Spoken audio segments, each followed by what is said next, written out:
Vous disiez tout à l'heure que les mobilités évoluent, les usages évoluent. Est-ce que donc le discours aussi évolue? Et ces sensibilisations sont peut-être plus axées sur les modes doux, le piéton, vélo notamment, puisqu'on le sait, c'est une volonté de votre part d'avoir plus de modes doux en cœur de ville. Est-ce que donc le discours auprès des jeunes dans ces écoles est justement de rattraper peut-être un retard qu'on a au niveau de cette sensibilisation sur ces modes en particulier? Alors, les formations au niveau scolaire sur la sécurité routière ne sont pas nouvelles, elles existent depuis des décennies. Hein. Vous-même, moi-même avons pu y participer quand nous étions plus jeunes. Mais vous avez raison, les usages sont en train de se transformer. À la fois parce que la population, les gens sont en train tout simplement de changer leur façon de se déplacer, et aussi parce que nous avons engagé, que ce soit à la ville et puis sur le territoire de la métropole, comme dans bien d'autres territoires en France et ailleurs d'ailleurs, eh bien, des transformations de l'espace public, de l'usage de l'espace public.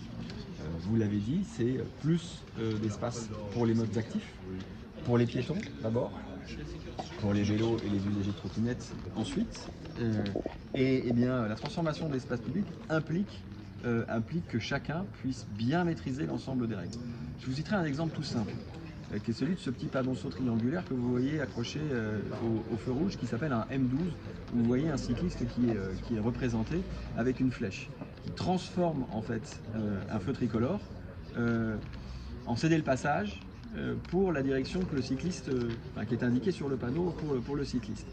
Bon, vous interrogez la plupart des automobilistes qui ont plus de 30 ou 40 ans, vous vous rendrez compte qu'en fait, les gens ne connaissent pas ce panneau.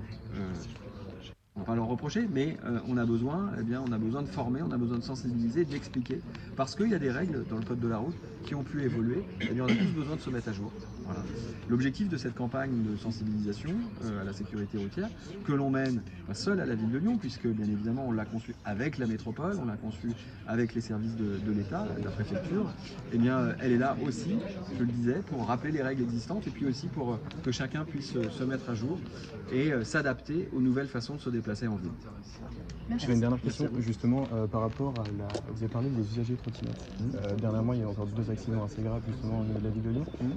Vous avez envie justement d'approfondir encore plus ça et de travailler sur la trottinette? Alors, on a travaillé sur la trottinette et notamment sur les flottes en free floating, puisque les autorisations que nous avons délivrées à la ville de Lyon pour les 2 opérateurs de trottinettes en free floating, qui sont DOT et TIR, eh bien ces autorisations ont été données avec un cahier des charges beaucoup plus strict.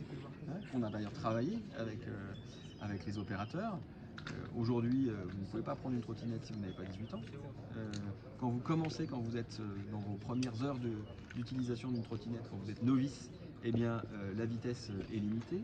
La vitesse est aussi limitée quand vous arrivez dans certaines zones, ça c'est grâce au dispositif de géolocalisation qui est implanté sur les trottinettes. Donc voilà, tout ça pour vous citer quelques exemples en fait de règles supplémentaires que nous avons appliquées, que nous faisons appliquer par le biais des opérateurs, qui permettent de réguler l'usage des trottinettes. Le choix qu'on a fait, c'est pas d'interdire, mais d'encadrer. Voilà. Et c'est d'encadrer avec le retour d'expérience que l'on a pu acquérir, grâce notamment aux opérateurs, bien sûr, qui nous fournissent des données, mais grâce aussi à un certain nombre d'études qui ont été faites. Et je vous rappelle que ces règles que j'évoque, elles s'appliquent aux opérateurs en free floating. Donc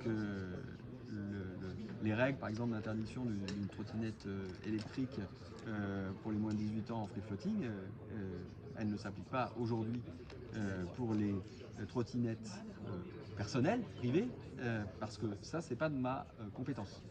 Ça relève de la loi et donc de la responsabilité du gouvernement et du Parlement éventuellement de légiférer là-dessus. Mais d'ailleurs, il y a un certain nombre d'initiatives qui ont été prises, initiatives auxquelles je souscris.